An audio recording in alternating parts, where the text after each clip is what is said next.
ಇವತ್ತು ಮತ್ತೆ ಚಿನ್ನಯ್ಯ ಜಡ್ಜ್ ಮುಂದೆ ಹೇಳಿಕೆ ಕೊಡ್ತಾರೆ ಅಂತ ಹೇಳಲಾಗಿದೆ. ಆತನ ಹೇಳಿಕೆಯನ್ನ ದಾಖಲು ಮಾಡಿಕೊಳ್ಳಲಾಗುತ್ತೆ. ಕುತೂಹಲ ಮೂಡಿಸಿದೆ ಮಾಸ್ಕ್ ಮ್ಯಾನ್ ಚಿನ್ನಯ್ಯನ ನಡೆ. ಇವತ್ತು ಏನು ಹೇಳಿಕೆಯನ್ನ ಕೊಡ್ತಾರೆ? BNS 183 ಅಡಿಯಲ್ಲಿ ಇವತ್ತು ಕೂಡ ಅವರು ಜಡ್ಜ್ ಎದುರಿನ ಹೇಳಿಕೆಯನ್ನ ಮುಂದುವರಿಸಲಿದ್ದಾರೆ. ಬುರುಡೆ ಗ್ಯಾಂಗ್ ಭವಿಷ್ಯ ಏನಾಗತ್ತೆ? ಇನ್ನಷ್ಟು ಹೇಳಿಕೆಗಳನ್ನ ಚಿನ್ನಯ್ಯ ಬುರುಡೆ ಗ್ಯಾಂಗ್ ವಿಚಾರವಾಗಿ ಕೊಡ್ತಾನ? ಏನೇನ್ ಮಾಡಿದ್ರು ಎಲ್ಲ ಸತ್ಯ ಹೊರಗಿಡ್ತಾನ? ಜಡ್ಜ್ ಎದುರು ಕೊಡ್ತಾ ಇರತಕ್ಕಂತ ಹೇಳಿಕೆ BNS 183 ಹೇಳಿಕೆ. ಇದರ ಮೇಲೆ ಈ ಬುರುಡೆ ಗ್ಯಾಂಗ್ ನ ಭವಿಷ್ಯ ನಿರ್ಧಾರ ಆಗತ್ತೆ ಅಂತ ಹೇಳಲಾಗ್ತಾ ಇದೆ. ಏನ್ ಹೇಳ್ತಾನೆ, ಇವತ್ತೇನೆಲ್ಲ ಹೇಳ್ತಾನೆ, ಏನೇನ್ ಮಾಡಿದ್ರು ಚಿನ್ನಯ್ಯನನ್ನ ಅನ್ನುವಂಥದ್ದು.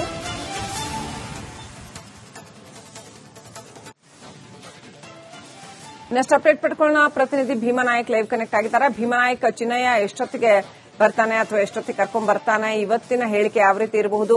ಕಳೆದ 2-3 ದಿನಗಳಿಂದ ಜಡ್ಜ್ ಎದುರು ಕೊಡ್ತಾ ಇರತಕ್ಕಂತ ಹೇಳಿಕೆಯ ಯಾವುದಾದ್ರೂ ಮಹತ್ವದ ಅಂಶ ಬಯಲಾಗಿದೆಯಾ? ಹೇಗೆ?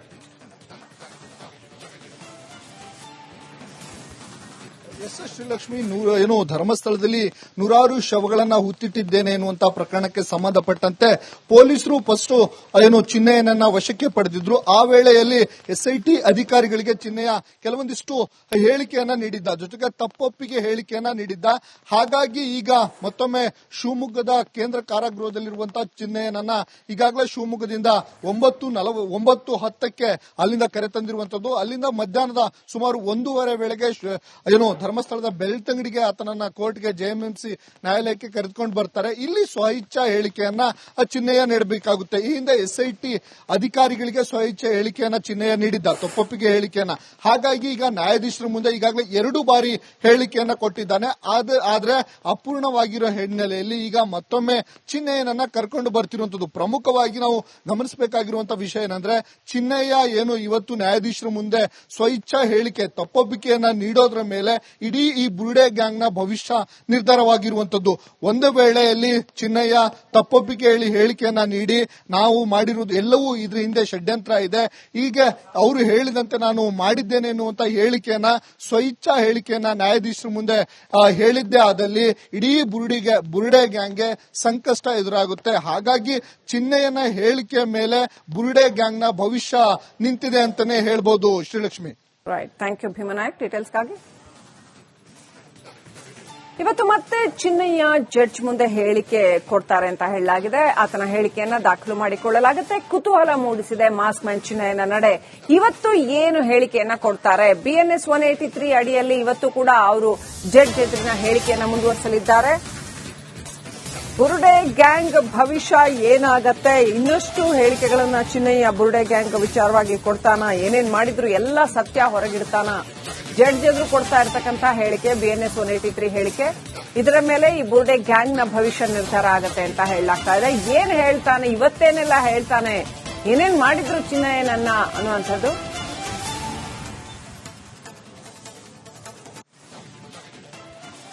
ನೆಕ್ಸ್ಟ್ ಅಪ್ಡೇಟ್ ಪಡ್ಕೊಳ್ಳೋಣ. ಪ್ರತಿನಿಧಿ ಭೀಮಾನಾಯಕ್ ಲೈವ್ ಕನೆಕ್ಟ್ ಆಗಿದ್ದಾರೆ. ಭೀಮಾನಾಯಕ್, ಚಿನ್ನಯ್ಯ ಎಷ್ಟೊತ್ತಿಗೆ ಬರ್ತಾನೆ ಅಥವಾ ಎಷ್ಟೊತ್ತಿಗೆ ಕರ್ಕೊಂಡ್ ಬರ್ತಾನೆ? ಇವತ್ತಿನ ಹೇಳಿಕೆ ಯಾವ ರೀತಿ ಇರಬಹುದು? ಕಳೆದ 2-3 ದಿನಗಳಿಂದ ಜಡ್ಜ್ ಎದುರು ಕೊಡ್ತಾ ಇರತಕ್ಕಂತ ಹೇಳಿಕೆಯ ಯಾವುದಾದ್ರೂ ಮಹತ್ವದ ಅಂಶ ಬಯಲಾಗಿದೆಯಾ? ಹೇಗೆ?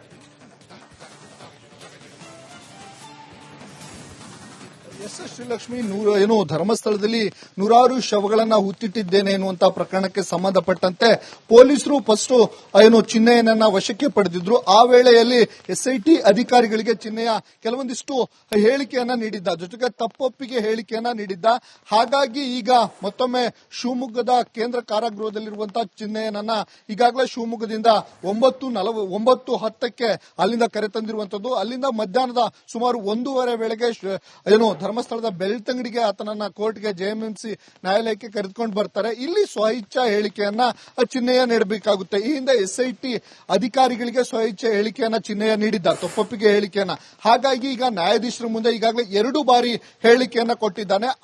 ಆದ್ರೆ ಅಪೂರ್ಣವಾಗಿರೋ ಹಿನ್ನೆಲೆಯಲ್ಲಿ ಈಗ ಮತ್ತೊಮ್ಮೆ ಚಿನ್ನಯ್ಯನನ್ನ ಕರ್ಕೊಂಡು ಬರ್ತಿರುವಂತದ್ದು. ಪ್ರಮುಖವಾಗಿ ನಾವು ಗಮನಿಸಬೇಕಾಗಿರುವಂತಹ ವಿಷಯ ಏನಂದ್ರೆ, ಚಿನ್ನಯ್ಯ ಏನು ಇವತ್ತು ನ್ಯಾಯಾಧೀಶರ ಮುಂದೆ ಸ್ವಇಚ್ಛಾ ಹೇಳಿಕೆ, ತಪ್ಪೊಪ್ಪಿಗೆಯನ್ನ ನೀಡೋದ್ರ ಮೇಲೆ ಇಡೀ ಈ ಬುರುಡೆ ಗ್ಯಾಂಗ್ ನ ಭವಿಷ್ಯ ನಿರ್ಧಾರವಾಗಿರುವಂತದ್ದು. ಒಂದು ವೇಳೆಯಲ್ಲಿ ಚಿನ್ನಯ್ಯ ತಪ್ಪೊಪ್ಪಿಗೆ ಹೇಳಿಕೆಯನ್ನ ನೀಡಿ ನಾವು ಮಾಡಿರುವುದು ಎಲ್ಲವೂ ಇದ್ರ ಹಿಂದೆ ಷಡ್ಯಂತ್ರ ಇದೆ, ಈಗ ಅವರು ಹೇಳಿದಂತೆ ನಾನು ಮಾಡಿದ್ದೇನೆ ಎನ್ನುವಂತ ಹೇಳಿಕೆಯನ್ನ ಸ್ವಇಚ್ಛಾ ಹೇಳಿಕೆಯನ್ನ ನ್ಯಾಯಾಧೀಶರ ಮುಂದೆ ಹೇಳಿದ್ದೇ ಆದಲ್ಲಿ ಇಡೀ ಬುರುಡೆ ಗ್ಯಾಂಗ್ಗೆ ಸಂಕಷ್ಟ ಎದುರಾಗುತ್ತೆ. ಹಾಗಾಗಿ ಚಿನ್ನಯ್ಯನ ಹೇಳಿಕೆಯ ಮೇಲೆ ಬುರುಡೆ ಗ್ಯಾಂಗ್ ನ ಭವಿಷ್ಯ ನಿಂತಿದೆ ಅಂತಾನೆ ಹೇಳ್ಬೋದು. Srilakshmi. Right, thank you Bhimanaik ಡೀಟೇಲ್ಸ್ಗಾಗಿ. ಇವತ್ತು ಮತ್ತೆ ಚಿನ್ನಯ್ಯ ಜಡ್ಜ್ ಮುಂದೆ ಹೇಳಿಕೆ ಕೊಡ್ತಾರೆ ಅಂತ ಹೇಳಲಾಗಿದೆ. ಆತನ ಹೇಳಿಕೆಯನ್ನ ದಾಖಲು ಮಾಡಿಕೊಳ್ಳಲಾಗುತ್ತೆ. ಕುತೂಹಲ ಮೂಡಿಸಿದೆ ಮಾಸ್ಕ್ ಮ್ಯಾನ್ ಚಿನ್ನಯ್ಯನ ನಡೆ. ಇವತ್ತು ಏನು ಹೇಳಿಕೆಯನ್ನ ಕೊಡ್ತಾರೆ? BNS 183 ಅಡಿಯಲ್ಲಿ ಇವತ್ತು ಕೂಡ ಅವರು ಜಡ್ಜ್ ಎದುರಿನ ಹೇಳಿಕೆಯನ್ನ ಮುಂದುವರಿಸಲಿದ್ದಾರೆ. ಬುರುಡೆ ಗ್ಯಾಂಗ್ ಭವಿಷ್ಯ ಏನಾಗತ್ತೆ? ಇನ್ನಷ್ಟು ಹೇಳಿಕೆಗಳನ್ನ ಚಿನ್ನಯ್ಯ ಬುರುಡೆ ಗ್ಯಾಂಗ್ ವಿಚಾರವಾಗಿ ಕೊಡ್ತಾನ? ಏನೇನ್ ಮಾಡಿದ್ರು ಎಲ್ಲ ಸತ್ಯ ಹೊರಗಿಡ್ತಾನ? ಜಡ್ಜ್ ಎದುರು ಕೊಡ್ತಾ ಇರತಕ್ಕಂತ ಹೇಳಿಕೆ BNS 183 ಹೇಳಿಕೆ, ಇದರ ಮೇಲೆ ಈ ಬುರುಡೆ ಗ್ಯಾಂಗ್ ನ ಭವಿಷ್ಯ ನಿರ್ಧಾರ ಆಗತ್ತೆ ಅಂತ ಹೇಳಲಾಗ್ತಾ ಇದೆ. ಏನ್ ಹೇಳ್ತಾನೆ, ಇವತ್ತೇನೆಲ್ಲ ಹೇಳ್ತಾನೆ, ಏನೇನ್ ಮಾಡಿದ್ರು ಚಿನ್ನಯ್ಯನನ್ನ ಅನ್ನುವಂಥದ್ದು.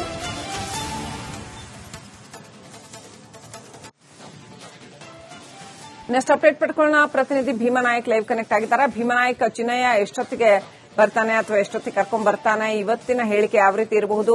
ಕಳೆದ 2-3 ದಿನಗಳಿಂದ ಜಡ್ಜ್ ಎದುರು ಕೊಡ್ತಾ ಇರ್ತಕ್ಕಂಥ ಹೇಳಿಕೆಯ ಯಾವುದಾದ್ರೂ ಮಹತ್ವದ ಅಂಶ ಬಯಲಾಗಿದೆಯಾ? ಹೇಗೆ?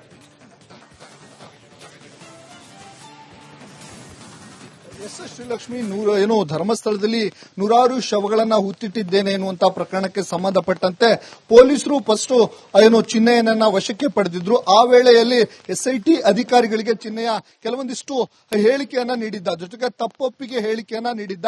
ಹಾಗಾಗಿ ಈಗ ಮತ್ತೊಮ್ಮೆ ಶಿವಮೊಗ್ಗದ ಕೇಂದ್ರ ಕಾರಾಗೃಹದಲ್ಲಿರುವಂತಹ ಚಿನ್ನಯ್ಯನನ್ನ ಈಗಾಗಲೇ ಶಿವಮೊಗ್ಗದಿಂದ 9:10ಕ್ಕೆ ಅಲ್ಲಿಂದ ಕರೆತಂದಿರುವಂತದ್ದು. ಅಲ್ಲಿಂದ ಮಧ್ಯಾಹ್ನದ ಸುಮಾರು 1:30 ವೇಳೆಗೆ ಧರ್ಮಸ್ಥಳದ ಬೆಳ್ತಂಗಡಿಗೆ ಆತನನ್ನ ಕೋರ್ಟ್ಗೆ JMMC ನ್ಯಾಯಾಲಯಕ್ಕೆ ಕರೆದುಕೊಂಡು ಬರ್ತಾರೆ. ಇಲ್ಲಿ ಸ್ವಇಚ್ಛಾ ಹೇಳಿಕೆಯನ್ನ ಚಿನ್ನಯ್ಯ ನೀಡಬೇಕಾಗುತ್ತೆ. ಈ ಹಿಂದೆ SIT ಅಧಿಕಾರಿಗಳಿಗೆ ಸ್ವಇಚ್ಛೆ ಹೇಳಿಕೆಯನ್ನ ಚಿನ್ನಯ್ಯ ನೀಡಿದ್ದ, ತಪ್ಪೊಪ್ಪಿಗೆ ಹೇಳಿಕೆಯನ್ನ.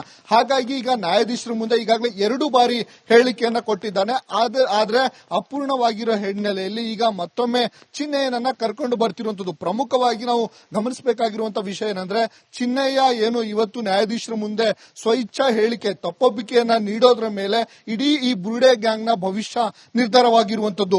ಒಂದು ವೇಳೆಯಲ್ಲಿ ಚಿನ್ನಯ್ಯ ತಪ್ಪೊಪ್ಪಿಗೆ ಹೇಳಿಕೆಯನ್ನ ನೀಡಿ ನಾವು ಮಾಡಿರುವುದು ಎಲ್ಲವೂ ಇದ್ರ ಹಿಂದೆ ಷಡ್ಯಂತ್ರ ಇದೆ, ಈಗ ಅವರು ಹೇಳಿದಂತೆ ನಾನು ಮಾಡಿದ್ದೇನೆ ಎನ್ನುವಂತ ಹೇಳಿಕೆಯನ್ನ ಸ್ವಇಚ್ಛಾ ಹೇಳಿಕೆಯನ್ನ ನ್ಯಾಯಾಧೀಶರ ಮುಂದೆ ಹೇಳಿದ್ದೇ ಆದಲ್ಲಿ ಇಡೀ ಬುರುಡೆ ಗ್ಯಾಂಗ್ಗೆ ಸಂಕಷ್ಟ ಎದುರಾಗುತ್ತೆ. ಹಾಗಾಗಿ ಚಿನ್ನಯ್ಯನ ಹೇಳಿಕೆಯ ಮೇಲೆ ಬುರುಡೆ ಗ್ಯಾಂಗ್ ನ ಭವಿಷ್ಯ ನಿಂತಿದೆ ಅಂತಾನೆ ಹೇಳ್ಬೋದು. ಶ್ರೀಲಕ್ಷ್ಮಿ.